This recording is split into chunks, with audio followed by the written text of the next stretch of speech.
In today's Leeds news, Max Wober talks about Gracia and Jesse Marsch. Adam Forshaw considering retirement. Youth internationals shine. And Weston Mckennie Leeds deal a gentleman's agreement.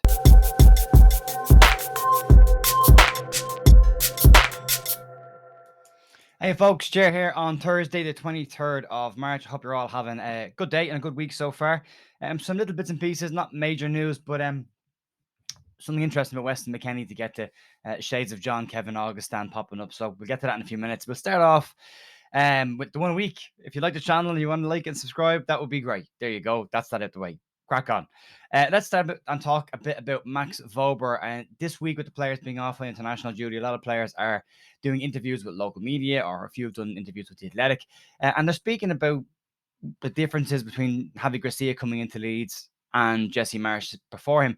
And Max Wober's had quite a lot to say on this, and he's been speaking with Austrian outlet Der Standard.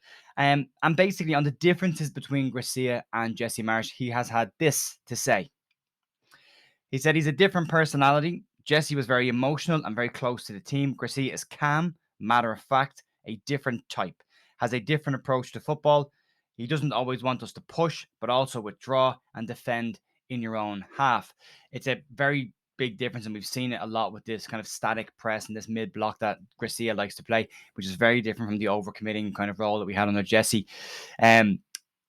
Some of the players, Junior Firpo has also commented on the consistent press being something that he likes to not do. And I think we've seen the best out of Junior Firpo at his time at Leeds in this new system with Gracia. So clearly a player also that struggled with this consistent press.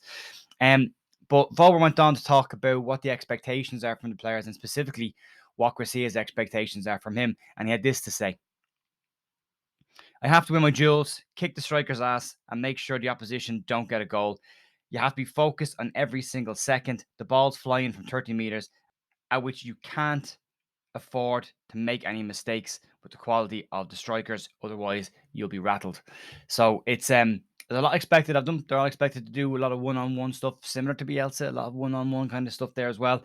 But a lot more organized. And we are still conceding the 2 goals a game, but we just don't look like we're going to concede any more than that. I think they're individual errors at times rather than systematic errors with Leeds. So it's been an interesting one to keep an eye on. And it's nice that the players are talking about this in a kind of a positive way as well. It seems to be the calmness seems to be what they needed. Jesse spoke an awful lot about the stress that leads, and maybe the more you speak about stress, the more stress you put on people, but Gracia is just not getting involved in all, not talking about relegation, not talking about the position in the league, not talking about injuries, not talking about any of that kind of stuff. He's just keeping it calm, which is all right. I'm okay with that. Let's move on. Let's have a quick chat about Adam Forshaw. Before I get into this piece, just a massive pinch of salt with this. This is coming from sources at Leeds all over, not to take away from Leeds all over, but also it's not coming out from any major areas. So right now, this is just rumor, but we'll go through it anyway. And according to sources at Leeds all over, Adam Forshaw is said to be seriously considering retirement. This is on the back of several seasons of bad injuries that have frustrated the player. And what they said is that he is considering finishing his career at the end of this campaign and is frustrated with the injuries over the years. If you look at what's happened to Adam over the last couple of years, in the championship winning campaign that we got promoted, he only played 8 times. He didn't play at all in the season when we finished 9th in the table. Last season, he did manage 26 games. And when he came back into the team at the back end of last season, I thought he was excellent for Leeds. I'm a big fan of Adam Forshaw. I like how he plays. It's just a real shame we haven't had more of him on the pitch. I think he adds something different in midfield. He's got an energy. He keeps the passes simple. He's that connective tissue for those short passes that we really struggle with at the moment. Coming out from the back, those little short passes that have been intercepted or passing into trouble. Forshaw's always been really good at that. So it's a real shame. They do go on to say that he is considering the next phase of his career, which would be coaching. And Leeds still do have an option to extend his deal by another year. It's very unlikely given the amount of injuries that he's had. But if he can get back over the international break and get back into playing, it'd be great to see him for the back end of the season. I do like Adam Forshaw. He's a good guy, comes across super professional. He's the right kind of attitude to have in the club. Maybe he does his coaching stuff at Leeds. That would be nice to see as well. I really do like the guy. It's a shame. But as I said, this is rumor right now. I don't know who the source is at Leeds all over. They're just saying Leeds all over sources. So, take that with a pinch of salt for now. Anyway, we'll see what happens with it. Let's talk about some youth internationals, and it's been a really, really good day, I suppose, for the youth internationals. And we'll start off as Charlie Crew captained the Wales under-17 side to a 4-2 win against Scotland yesterday. Great to see another Leeds man step up and take a leadership role under 17s. It's great for Charlie Cruz and a really good season as well. James De Boyo made his England under 18 debut as well, another one to add to the mix. And Mateo Joseph came off the bench in England's 2-0 win over Germany to make his England debut. The big talking point from the youth internationals is Darko Gyabi, and he started for England under 19 side, but he also captained the team, and there was a lot of positive things said about him. Sonny Perkins also started in that game as well. JB was described as driving the English midfield in the number 8 role. And English head coach Rusk said that JB will continue to captain the under-19s for the remaining fixtures this month. And he was very impressed with his leadership skills. There's a lot of little budding leaders in that youth group, and it's great to see. These are the kind of characters you want to see pushing through. Darko JB has had a fantastic season with the under-21 side this year. Been on the bench a couple of times for the senior team, and it's a player I'd like to see come through this year when the pressure is off. I wouldn't be in a rush. I've seen some people going, he should be starting ahead of Adams. We do this all the time. We push the kids way too early. We put too much pressure on them. I always go back to Don Polion when people complain that Leeds should be starting Don Polion every week and he was the future of the club. And look what happened there. These kids need time to develop correctly. I like what we've done with Charlie Cresswell. He's gone over to Millwall. He has struggled initially there, but that loan experience has added character to him. He's grown into being a fantastic player for Millwall now at this stage of the season. So don't be in a rush to get these lads into the team. Let them develop. Let them play. He's doing great.